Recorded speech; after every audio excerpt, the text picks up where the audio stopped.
نہیں.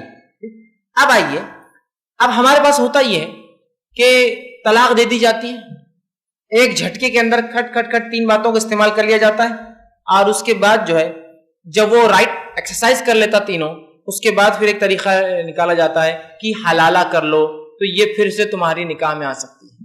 مطلب ایک مجلس کی 3 طلاق کو 3 گن لیا جاتا ہے، جبکہ دینا نہیں چاہیے ایسی طلاق. 3 گننے کے بعد بولا تھا کہ اب طریقہ یہ کہ اب کیا کرو کہ تمہیں حلالہ کرنا ہوگا. اب حلالہ کیا ہوتا ہے یہ آپ کو بتا دیتا ہوں میں. اور میں جس حلالہ کی بات کر رہا ہوں وہ مروجہ حلالہ ہے، ایک کسٹمری حلالہ ہے، ایک ہیلے والا حلالہ ہے. یہ شریعت کا بتایا ہوا حلالہ نہیں. شریعت کا جو حلالہ وہ کیسا پہلے بتا دیتا ہوں. شریعت میں جو حلالہ ہے وہ ایسا ہوتا ہے کہ ایک شوہر اپنی بیوی کو شریعت کے مطابق مختلف مراحل میں 3 طلاقیں دے دے. پہلے مرحلے میں طلاق دیا، اس کی عدت گزری، اس کے بعد واپس لیا، پھر عدت گزری، اس کے بعد واپس لیا. 3 مرحلے میں بالکل شریعت کے مطابق طلاق دیتا ہے. اس کے بعد اگر وہ بیوی، چونکہ 3 کے بعد تو پرماننٹلی اس پر حرام ہو گئی، اس کے بعد وہ عورت کسی اور سے نکاح کر لیتی ہے، پھر وہ شوہر مر جاتا ہے یا وہ شوہر اس کو طلاق دے دیتا ہے کسی وجہ سے، وہ بھی شریعت کے مطابق دے رہا ہے، دے دیتا ہے، اور پھر بعد میں اس کے لیے کچھ مہینے کچھ سال کچھ بھی ہو سکتا ہے، اس کے بعد پھر یہ 2 میاں بیوی اگر ملنا چاہے تو مل سکتے ہیں. یہ ہے شریعت کا حلالہ.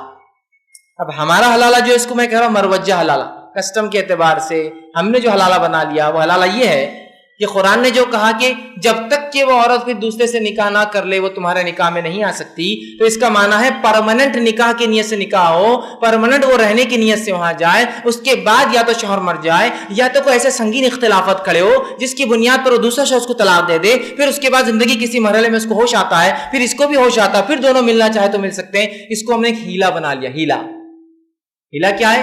ایک مجلس میں 3 بار بول دو طلاق طلاق طلاق، اس کے بعد پھر یہ بولتے حرام ہو گئی.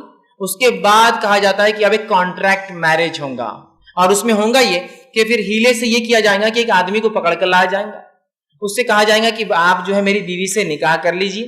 مطلب جو بیوی تھی جس کو میں نے اپنے غصے میں، ماں کے بولنے پر، بہنوں کو ستانے کی وجہ سے، کپڑے نہ دھونے کی وجہ سے، پانی نہ پلانے کی وجہ سے، بکریوں کو چارہ نہ ڈالنے کی وجہ سے، میری ایک بات نہ سننے کی وجہ سے، ایک بار میری نافرمانی کرنے کی وجہ سے جو میں نے بیوقوفانہ انداز سے چھوڑ دیا ہے، تو لہٰذا آپ کرم فرمائیے مجھ پر اب، اور اس سے ایک شادی کر لیجیے. آپ شادی کی مدت یہ ہوں گی کہ مہر وہ سب طے کیجیے، پورا خرچہ میں اٹھاؤں گا اس شادی کا، اور اس کے بعد آپ اس کو اپنے پاس رکھیے.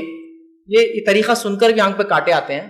آپ اپنے پاس رکھیے، اور ایک رات گزارنے کے بعد جب وہ عمل ہو جائے جو میاں بیوی کے بیچ میں ہوتا ہے، اس کے بعد میں پھر آ جاؤں گا صبح، اور اس کے بعد 1 رات یا 2 رات یا 3 رات جو بھی طے ہوں گا، اور میں آ کر پھر آپ سے کہوں گا کہ آپ طلاق دے دیجئے. پھر آپ میرے کہنے پر جو پہلے سے پری پلان ہوگا آپ ایک طلاق نامہ لکھ دیں گے. پھر وہ طلاق کے بعد اس کے کچھ دن بعد عدت وہ گزاریں گی، اور عدت گزارنے کے بعد میں واپس اس سے نکاح کر لوں گا. یہ کیا طریقہ ہے؟ کیا اس کو ایک غیرت مند انسان قبول کر سکتا ہے؟ مجھے بتائیے. ایس ذرہ برابر بھی غیرت ہوں گی نا کسی انسان کے پاس، قبول نہیں کر سکتا اس کو. اور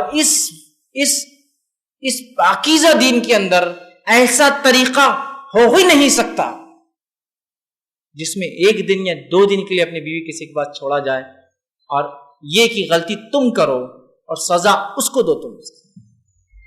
یہ کام نہیں تھا شوہر کا کہ پہلے سوچ کر ہی کرتا. اور اللہ رحم کرے، نبی اکرم صلی اللہ علیہ وسلم نے اس حد تک اس حلالے کی، یہ جو مروجہ حلال ہے نا، اپوائنٹڈ، پہلے سے پری پلانڈ سب ہو رہا ہے، اس کے بارے میں آپ نے فرمایا، ترمذی کی روایت ہے کہ لعنت کی اللہ کے رسول صلی اللہ علیہ وسلم نے جس نے حلالہ کیا اور جس کے لیے حلالہ کیا گیا. اتنا بہترین طلاق کا طریقہ شریعت کے دینے کے بعد اگر کس کو یہی طریقہ پسند ہے تو میں نہیں سمجھتا کوئی غیرت مند انسان سوچ کر بھی آنکھ پہ کاٹے کھڑے ہوتے کہ اپنی بیوی کو کانٹریکٹ کے طور پر کسی کے پاس بھیجنا، خرچہ وہ اٹھا رہا ہے شادی کا، اپنی بیوی کی شادی میں شریک ہے، وہ اندازہ لگائیے اس کا. پھر وہ مہر طے کر رہا ہے، وہ مہر دے رہا ہے، پھر وہ جا رہی ہے اور پھر اس کو قبول بھی کر رہا ہے، اور کہہ رہا ہے یہ شریعت کا طریقہ ہے حلالہ. یہ حلالہ نہیں یہ شریعت نے دیا. سورہ بقرہ میں جو حلالہ ہے وہ یہ حلالہ ہے، طلاق دے دے 3 سٹیپس میں، اس کے بعد وہ نکاح کر لے، پھر کبھی وہ شوہر مر کھپ جائے یا اس سے طلاق ہو جائے تو اس کے بعد کا ہے. یہ پہلے سے پری پلان چیزیں نہیں ہیں یہ. لیکن آج اس کو ہم نے عام کر دیا. ابن ماجہ کی روایت ہے، نبی اکرم صلی اللہ علیہ وسلم نے اس حلالہ کرنے والے کے بارے میں کیا فرمایا اور کہا؟ آپ نے فرمایا اور کہا، کیا تمہیں پتا ہے کرائے کا سانڈ کیا ہوتا ہے؟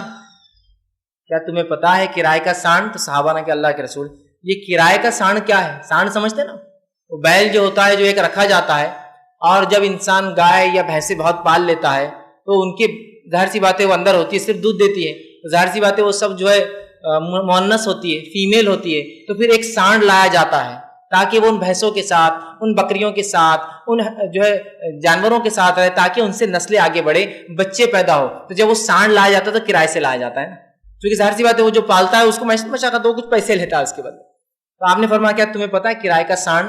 تو صحابہ نے کہا نہیں، تو کہا حلالہ نکالنے والا جو ہے وہ کرائے کا سانڈ ہے، وہ جس کو وہ لاتا نا اپوائنٹ کر کے اپنے بیوی کے پاس۔ اور حالت تو یہ ہے کہ لوگ بیٹھے ہوئے، معلوم آپ کو، بیٹھے ہوئے ہیں، آپ صرف جائیے، آپ نے ایک مجلس میں 3 طلاق دے دی، پہلے طلاق کا طریقہ ہم نے سیکھا نہیں، ایک مجلس میں دے دی، اس کے بعد سینٹرز کھلے ہیں، وہاں جا کر جو اللہ کے رسول حدیث فرمائے نا، حدیث ہوا ہوا ہے، وہاں جا کر آپ دیکھ بھی سکتے ہیں، بیٹھے رہتے ہیں پورے، کون سا چاہیے بولتا ہے حلال کرانے والا، کون سا چاہیے تو وہ بولتا ہے ہاں یہ والا چلیں گا۔ ہوا نہیں ہوا کرائے کا سانڈ، ہوا نہیں ہوا رسول اللہ کی حدیث کے مطابق تم خود چن کے لاتے ہو اپنی بیوی کے لیے، اس کو کرائے کا سانڈ ہے وہ۔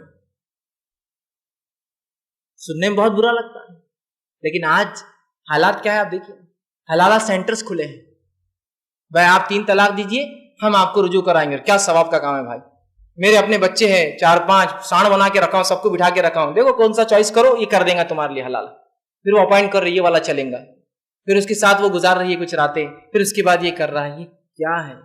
کیا اسلام میں ایسی چیز ہو سکتی ہے؟ آپ صرف سوچئے تھوڑا ٹھنڈے ذہن سے۔ کبھی کبھی برا لگتا ہے، ایسا کیسا بولتے رہیے، فلاں تو بولتے جائز ہے، فلاں ہے، میں وہ سب نہیں کہہ رہا ہوں۔ ایک خاموشی میں ایک اندھیرے کمرے میں جا کے سوچئے، کوئی انسان یہ پسند کر سکتا ہے کہ اس کی بیوی کسی غیر مرد کے ساتھ 1 منٹ کے لیے دوسرے کمرے میں بند رہے؟ تم خود کرتے ہو، کتنی بری بات ہے۔ دیکھو طلاق کے طریقے نہیں سیکھنے سے کیا ہو رہا ہے، اس لیے میں نے شروع میں کہا تھا اس کو تو نکاح سے پہلے بتانا چاہیے، ورنہ یہ سب ہو رہا ہے سماج میں۔ اب حلالہ کراتے ہیں مروجہ، شریعت کا حلالہ الگ ہے، یہ وہ حلالہ جو کسٹم رسمی بنا دیا ہے ہم نے بہرحال۔ اسی طرح جو ہے ایک ساتھ جو ہے جو 3 طلاقیں جو ہے، یہ مسئلہ جو ہے اگر ہم نہ دیں اور شریعت کے مطابق ایک ایک کر کے دیں تو یہ پورے مسئلے ختم ہو جاتے ہیں، یاد رکھیے، حلالے ولالے سب ختم ہو جاتے ہیں۔ شریعت کے مطابق اگر طریقہ اختیار کریں انشاءاللہ یہ طریقہ، یہ مسئلہ ختم ہو جائے۔